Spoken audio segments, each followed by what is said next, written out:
Hey guys, it's Cyrus of Chaos. I'm here today to tell you what happened this weekend to me in Tbilisi.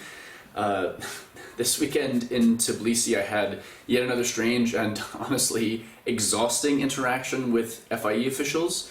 While I'm coaching and if a teammate isn't available to film a bout, I'll sometimes record the match myself using the athlete's phone. I've done this for years at EFCs, at World Cups, Grand Prix, whatever, without any sort of issue. But while I was doing that this weekend for a German athlete, Zaza Mikelidze, a Georgian official and member of the DT this weekend, walked over and told me I wasn't allowed to do that. According to him, as a coach, I should just coach. But without stopping. That needs to be attack and prep without stopping. Why not? Why not? Okay. This conversation was happening during the bout I was coaching, so instead of escalating it in the middle of the match, I put the phone down and focused instead on coaching the athlete. A bit later, I was filming a bout between Amalia Kavaliu and Alexandra Mikhailova when another Georgian DT member, David Sakvadze, came over and told me again that I wasn't allowed to record. When I asked why, the only explanation I got was it's a new FIE rule.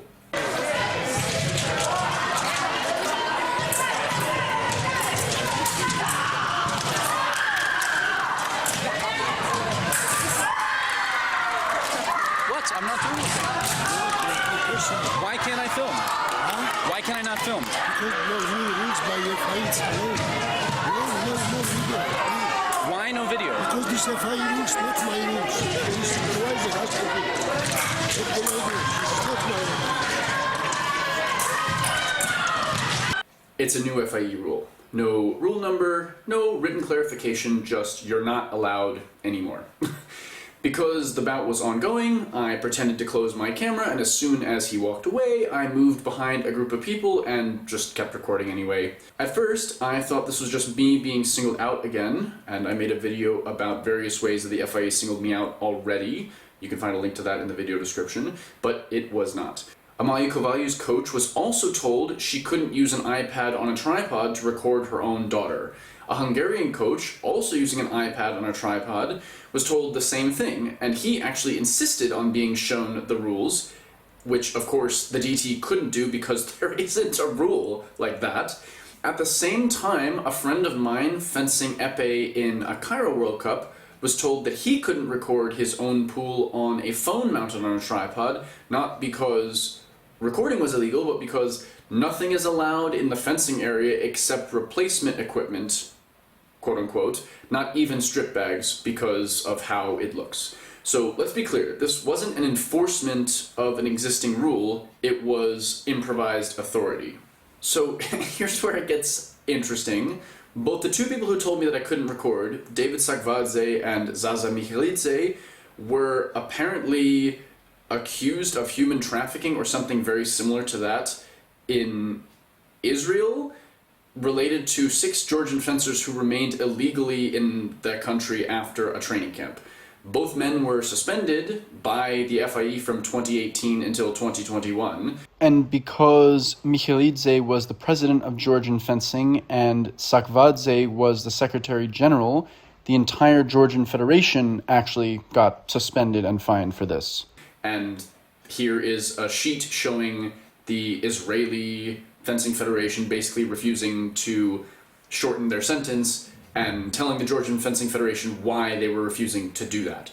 So, in addition to that, apparently also accused of threatening to kill someone, and this is not hearsay, these are not opinions, they've been suspended.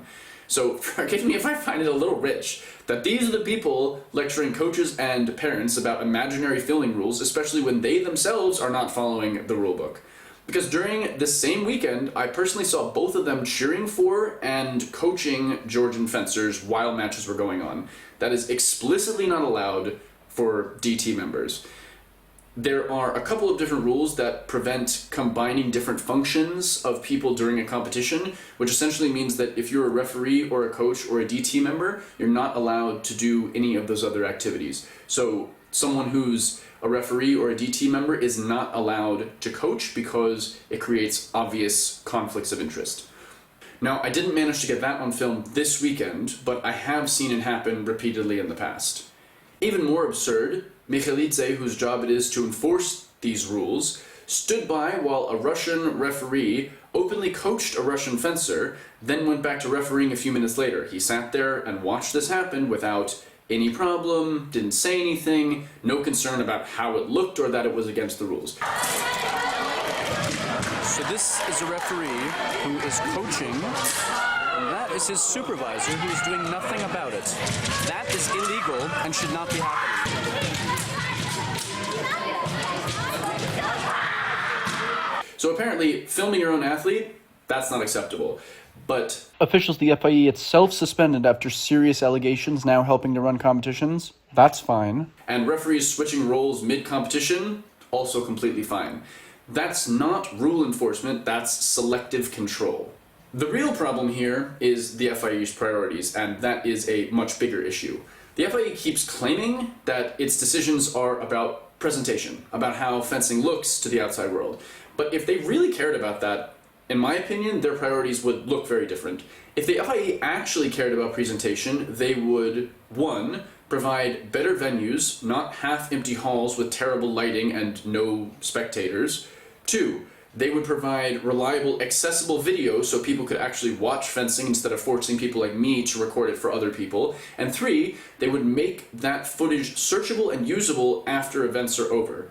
Fencing TV should have been a grand slam, a central archive of our sport where fencing is very easy to find, but instead, because the footage isn't searchable once streams are over, and I have been unable to cut up and upload the footage myself, it's now harder than ever for anyone except the most dedicated insiders to find fencing videos they want. And coaches and fencers message me all the time asking me to help them find a match. Like, people in the top 16, world-class Olympic athletes and coaches ask me to do this because they can't find it themselves. So what hope does like the layman who's looking to watch a video of a fencer they like, or just a casual fencer, have of finding those things easily? None at all.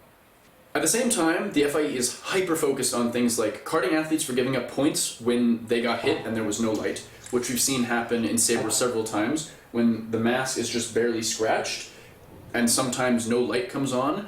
Athletes like Colin Heathcock, who's done this several times, Maxime Pionfetti, Musa Muratov, I've seen all these guys give up a touch voluntarily because they got hit and felt that their opponent deserved a touch, and recently the FIE has started carding for this.